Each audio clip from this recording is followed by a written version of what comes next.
while we were planting trees last night, he drove down the road trying to roost some birds, and they didn't want to talk at all, which could be meaning two things. One, they're just very quiet, or two, they're not even anywhere around here. But usually they're coming up into this field back behind us, and we think they roost back here. So, we're playing on a guess that they're here. If they're not, they're probably going to be a half a mile that way, and we got some trucking to do. But we're just waiting for a gobble to see if we should set up here or get back further in the woods. Who knows?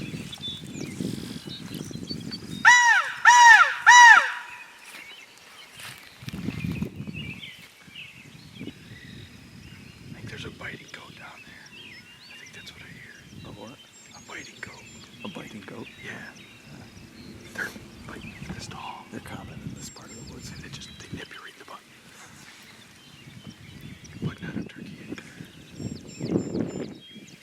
I sound like a Clydesdale. Yeah, okay, so the birds, we didn't hear anything here. We're heading to the back of the field, but he thinks he heard one. I can't hear nothing.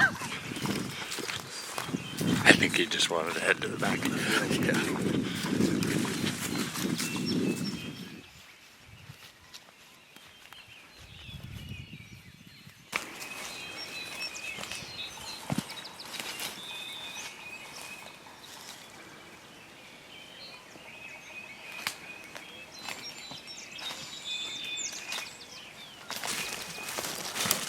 Update, we heard a bird in that woods over there. We're gonna bust it up to this corner up here and get set up.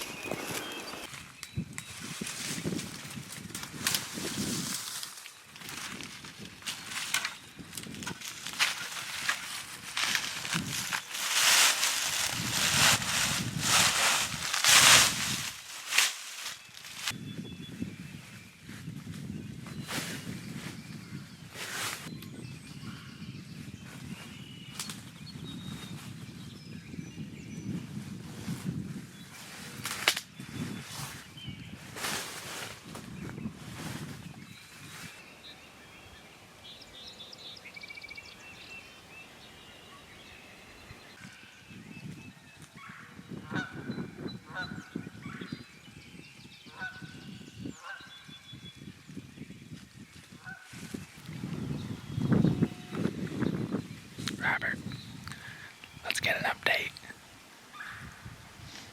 I need a mic. You probably can't really hear me. Oh, yeah.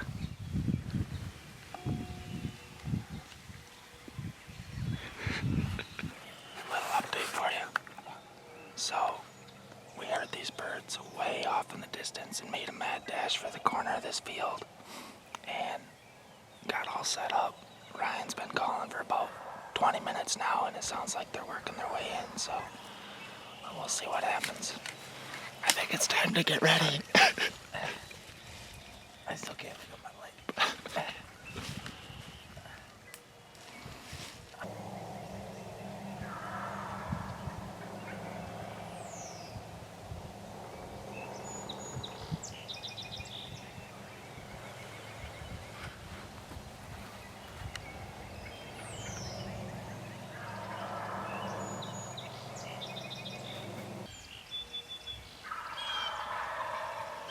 There's at least 3.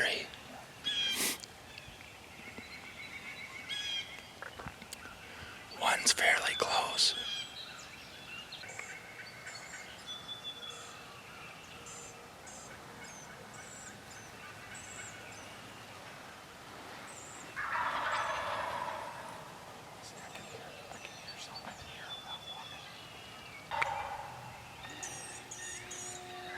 Yeah.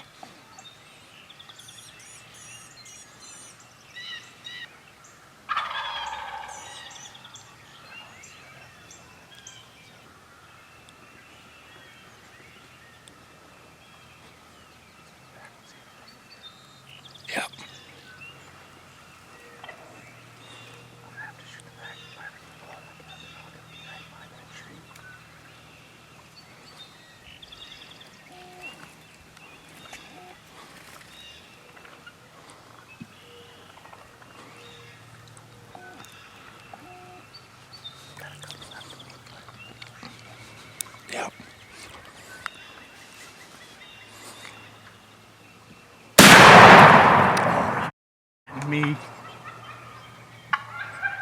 Ah. Yeah.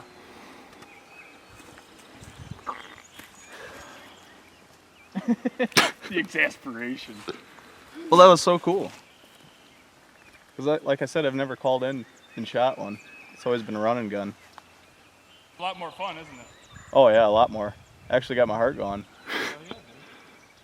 Okay, so the situation we've run into, obviously, is from my angle, when I shot, that bird was like 5 to 6 foot away from this one.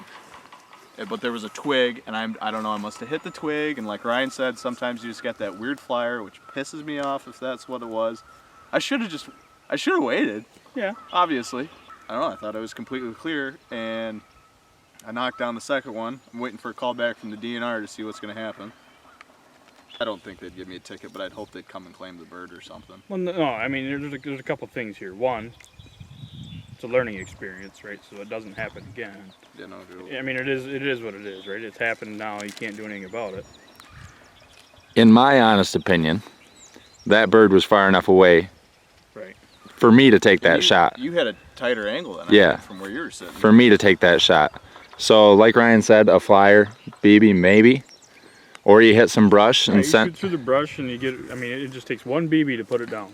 But you're doing the right thing, calling the DNR, not letting the bird go to waste. It sucks. It's a bittersweet situation, but Yeah. it happens. And no, I'm not picking the biggest bird to tag, right? No, that the one I shot. yeah, I'll vouch for that. This That is is the one yeah. you shot at. yep. This is the other bird. Which I thought was a double beard when he first came out. Right.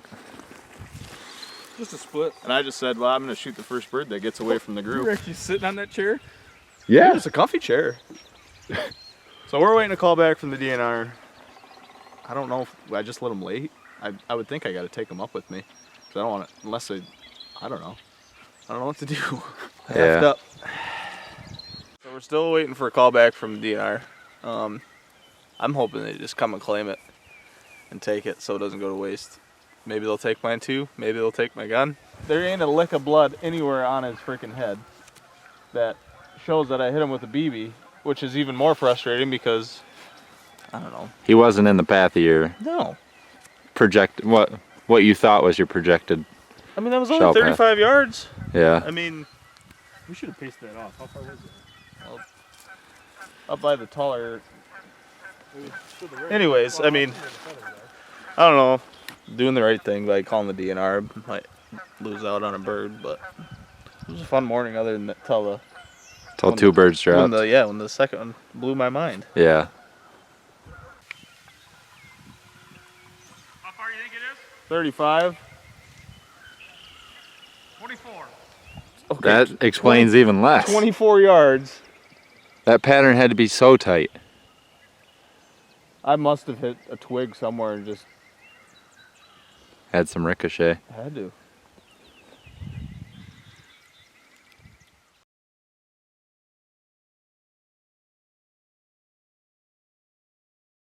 Hello? There you are. Hey, how you doing? Perfect. Okay. Thank you.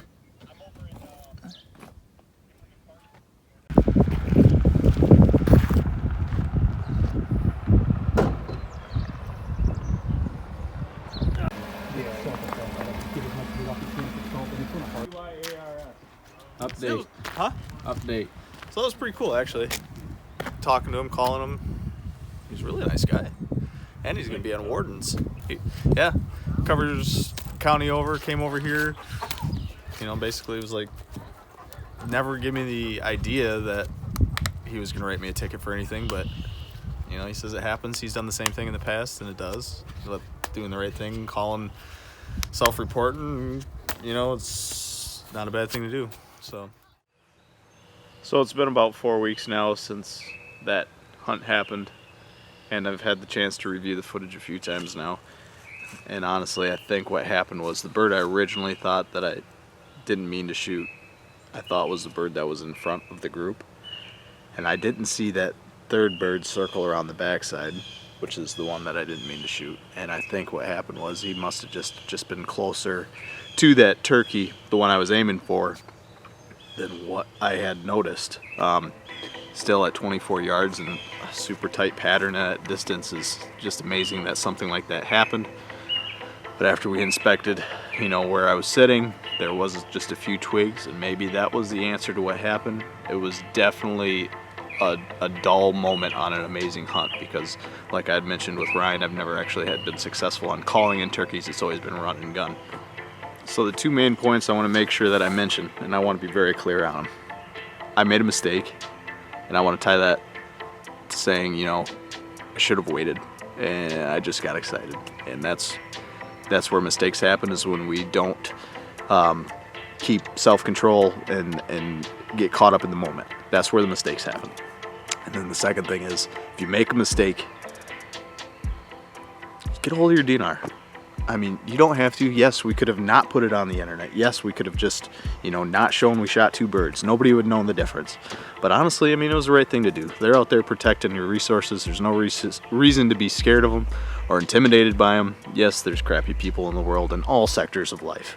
So yeah, you may find a bad apple, but 99% of them are out there doing what you love to do, and then they're out there trying to protect it at the same time. I was a little nerved up calling them, trying to get the whole process done, but it really turned out to be a cool experience talking with them for about an hour, hour and a half, stuck around for a while and just chatted with us.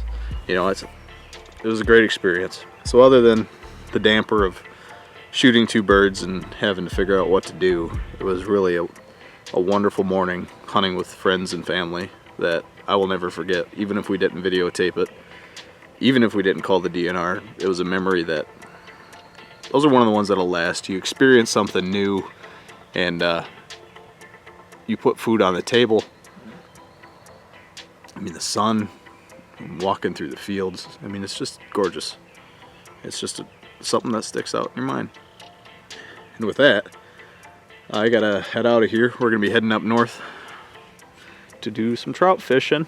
So until that comes up, I'll catch you guys on the flip side. Thanks for watching.